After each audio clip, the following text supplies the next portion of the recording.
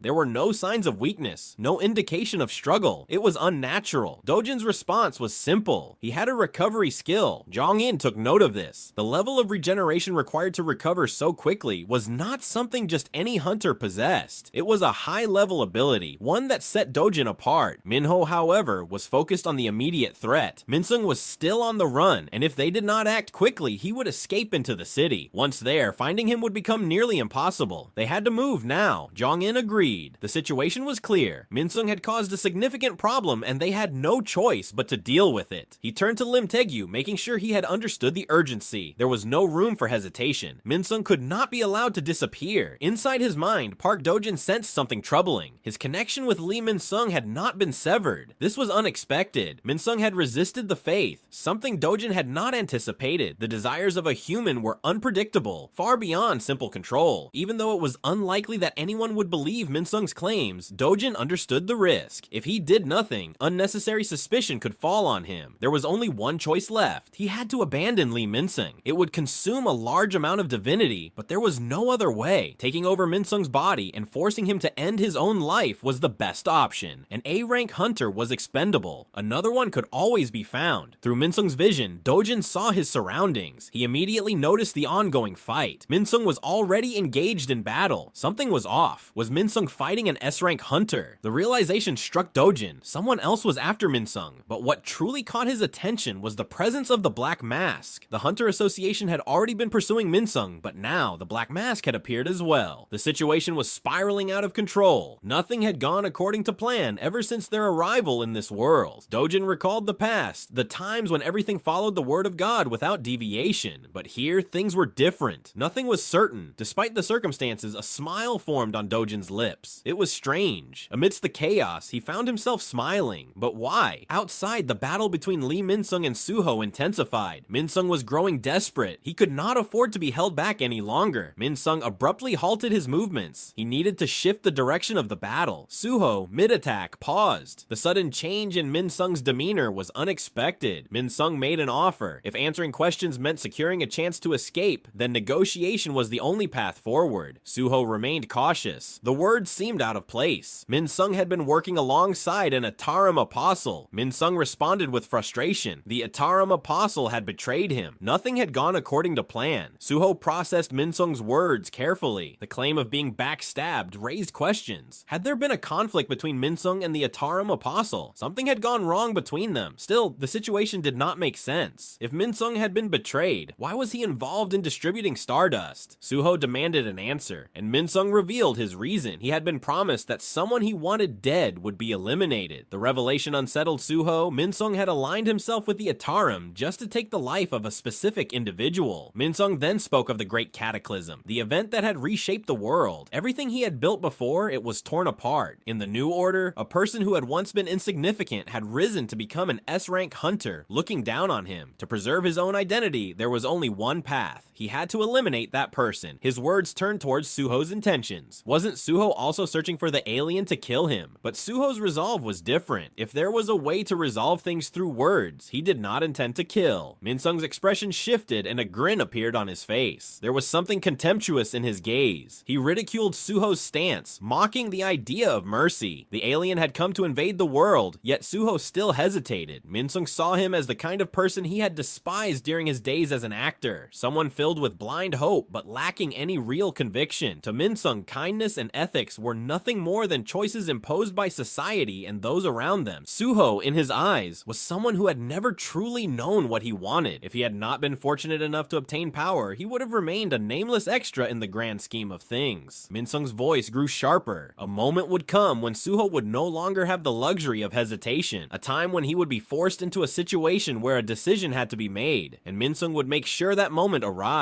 Just as he was about to reveal the identity of the one Suho had to kill, something changed. Park Dojin took control of Min-sung's body. Dojin tightened his control over Min-sung's body, silencing him before he could say another word. He acknowledged Min-sung's usefulness, realizing how much he had gained through him. The previous judgment of Min-sung being incompetent was retracted. This body, though, would serve one final purpose. Min-sung resisted, his mind struggling against Dojin's overwhelming presence. But it was futile. Their hands merged, and an immense surge of energy erupted, illuminating the space around them. Suho's eyes widened at the sudden transformation. Beru immediately recognized the force emanating from Min-sung's body. It was Itarim energy, far more powerful than what they had encountered before. Then, before their eyes, Min-sung's body changed. Wings burst from his back as an overwhelming aura spread through the area. A blinding flash followed, sending dust and debris swirling around them. Suho steadied himself against the impact, his instincts screaming at him to prepare for whatever came next. Through the glowing radiance, a voice emerged. Dojin spoke from within Min-sung's altered form, acknowledging Suho's efforts. The attack on the Stardust Factory, the pursuit of Min-sung, it had all been done with a purpose. Suho had been seeking him, and now the long-awaited meeting had arrived. Suho processed Dojin's words, his mind racing. Min-sung no longer felt like the same person. It was as if something else had completely overtaken him, and from what he had just said, it was clear. This was not Min-sung anymore. There was only one explanation. Suho demanded to know if Dojin was the apostle sent by the god of the other world. Dojin confirmed it without hesitation. He and the others had come to this world with a singular purpose: to take control of it. Suho clenched his fists. These were the ones responsible. The reason his father could not return. The true enemies behind everything. Without wasting another second, Suho dashed forward. This was the perfect moment to face Dojin head on. But before he could close the distance, a sharp voice cut through the air, halting the confrontation. Lim Taegyu had arrived. His command was absolute. Neither Suho nor Dojin were to make a single move without permission. If they tried anything reckless, he would not hesitate to act. Taegyu raised his bow. His arrow locked onto the target. His gaze flickered over Min-sung's altered form, horror flashing across his face. This was no longer the man he had known. Something unnatural had taken hold. Suho and Dojin both came to a stop. Dojin assessed the situation, realizing this was not the ideal place for a conversation. With the interference growing, he decided to postpone postpone their meeting. He told Suho to meet him at the highest point in the region, ensuring their confrontation would continue elsewhere. Before he could leave, Lim Taegyu acted. His voice rang with authority, commanding Minsung to stop. He had already given a clear warning. No one was to move without his permission. Without hesitation, Taegyu fired an arrow. Both Suho and Dojin reacted instantly, dodging the attack with ease. Taegyu, unfazed, quickly knocked 3 more arrows onto his bowstring and unleashed them in rapid succession. Again, both opponents evaded, moving swiftly to avoid the incoming attacks. Suho's frustration grew as he analyzed the situation. He questioned whether Taegyu was also after Minsung, considering the relentless nature of his assault. Beru, observing his master's restraint, inquired if Suho planned to counterattack, but Suho had already reached a conclusion. Taegyu's reaction made it clear he had no connection to the Ataram Apostle. This was not an enemy working alongside Dojin. More importantly, Suho could sense that Taegyu was still holding back his full strength. Taegyu smirked, acknowledging their skill. They had managed to dodge his arrows well, but his priority remained unchanged. Subduing Minsung, he no longer cared about the black-masked hunter. Initially, he had hoped to bring Minsung back safely, but now he knew that was impossible. The overwhelming magic power surrounding Minsung was far too dangerous. Steadying his breath, Taegyu knocked another arrow, aiming directly at his target, but just as he was about to release it, something changed. In an instant, both Suho and Dojin vanished. The air, once filled with tension, became eerily still. In their place, standing alone, was a goblin. Taegyu's eyes narrowed in confusion. The sudden disappearance of his targets made no sense. He scanned the surroundings, but there was nothing, only silence stretching through the space. His mind raced. Minsung had to be behind this. But what was he thinking? Realizing the situation had completely slipped from his control, Taegyu immediately contacted the Hunter Association. The call connected to Jimchul, who quickly grasped the gravity of the situation. Minsung had escaped. Taegyu took full responsibility, acknowledging his mistake. Something about Minsung had been abnormal, likely due to external influence. And there was another factor. Another hunter had been present. A figure shrouded in mystery, masked in black, had been part of this chaos. Jongin, who had been nearby, overheard the conversation and reacted sharply. His body tensed at the mention of a hunter wearing a black mask. He immediately questioned whether the masked figure was a close combat hunter. Taegyu, caught off guard by the accuracy of the question, demanded to know how Jongin had that information. Jongin explained that during the Riftport Pujadi break, he had seen a hunter wearing a black mask. That hunter had single-handedly stopped the black magic beasts that had flooded the airport, displaying overwhelming strength. Jimchul, listening closely, processed the details. His thoughts raced. A black mask. Could it be Sung Jinwoo? The possibility struck him, but he quickly dismissed it. If it had truly been Sung Jinwoo, the situation would have already been resolved.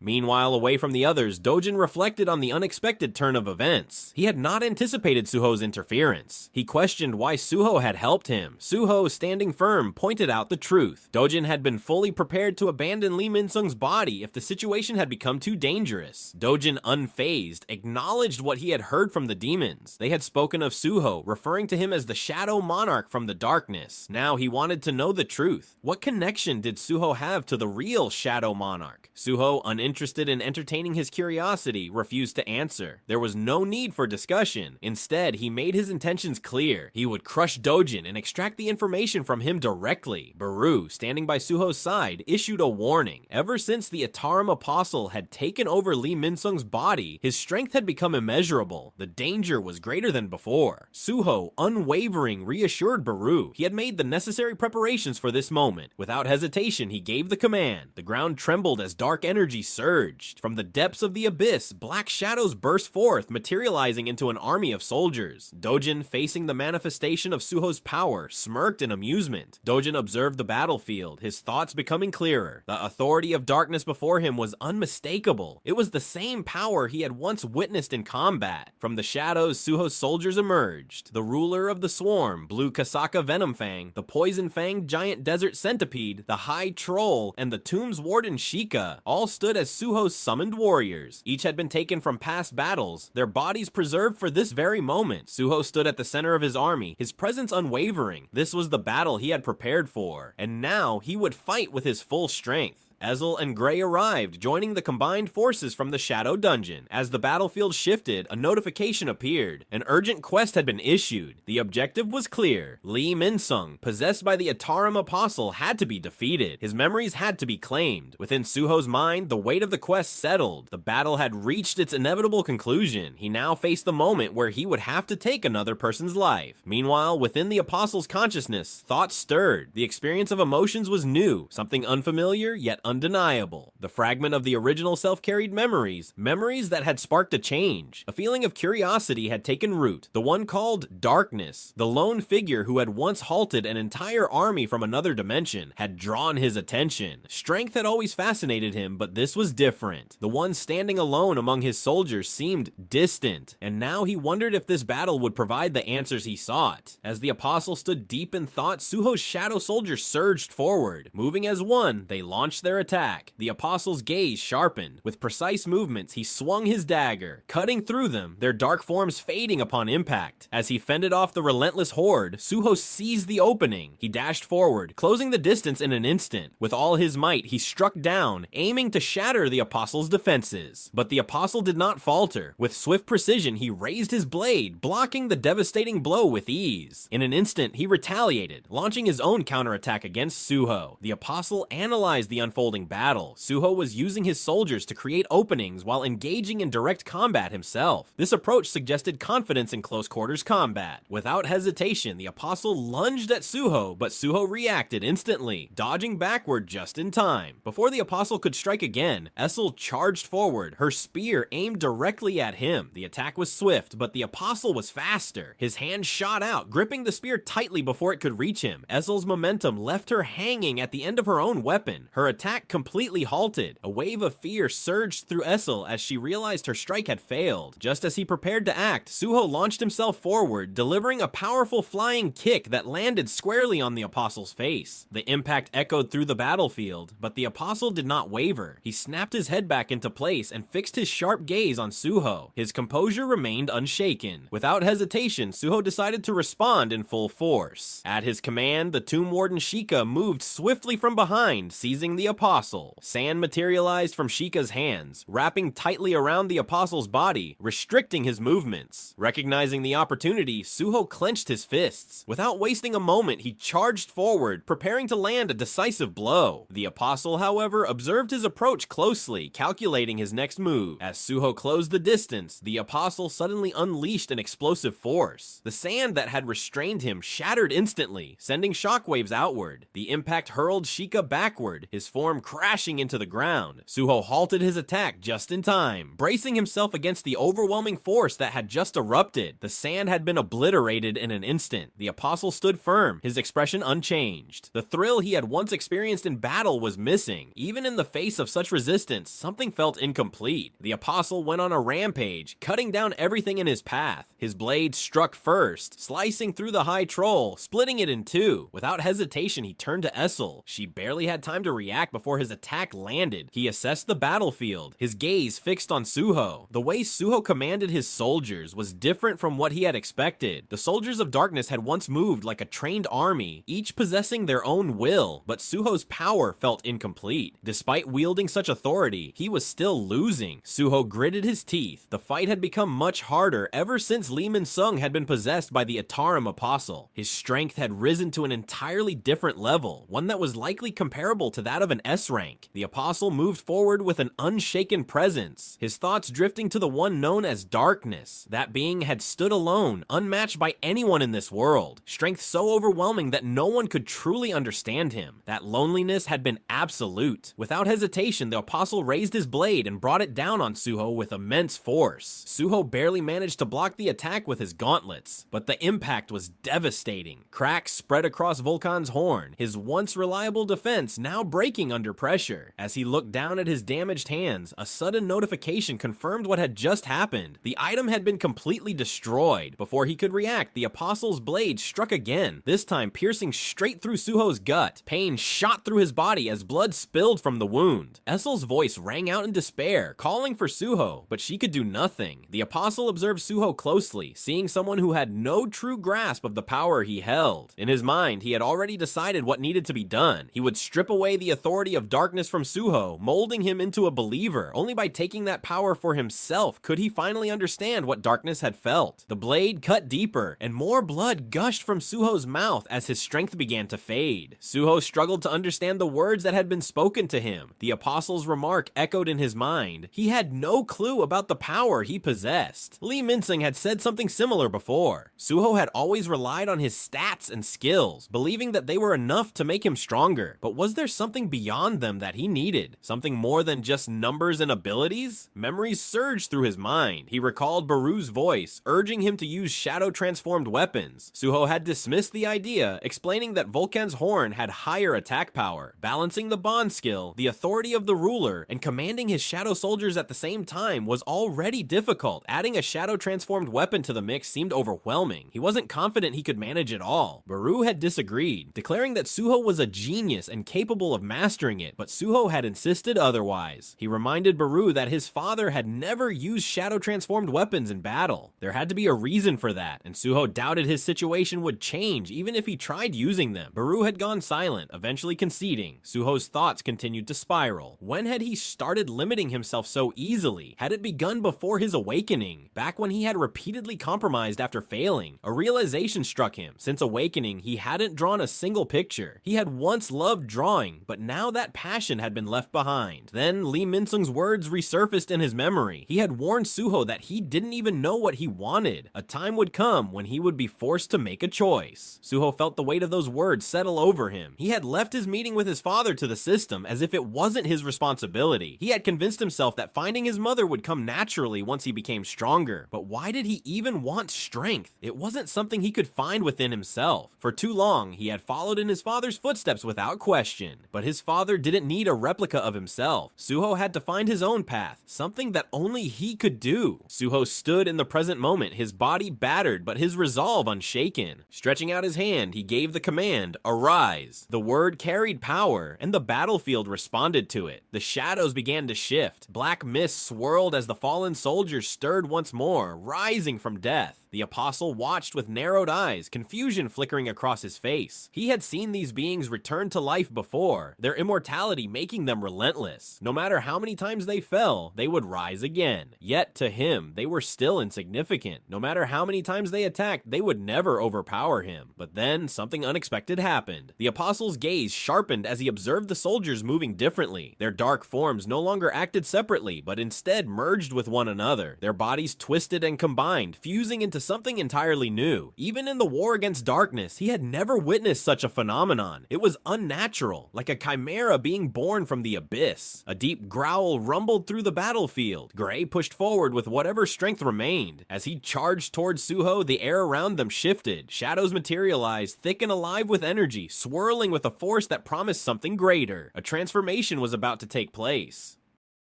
Thanks for watching. Like, share, and subscribe if you enjoyed it. Until next time, happy watching.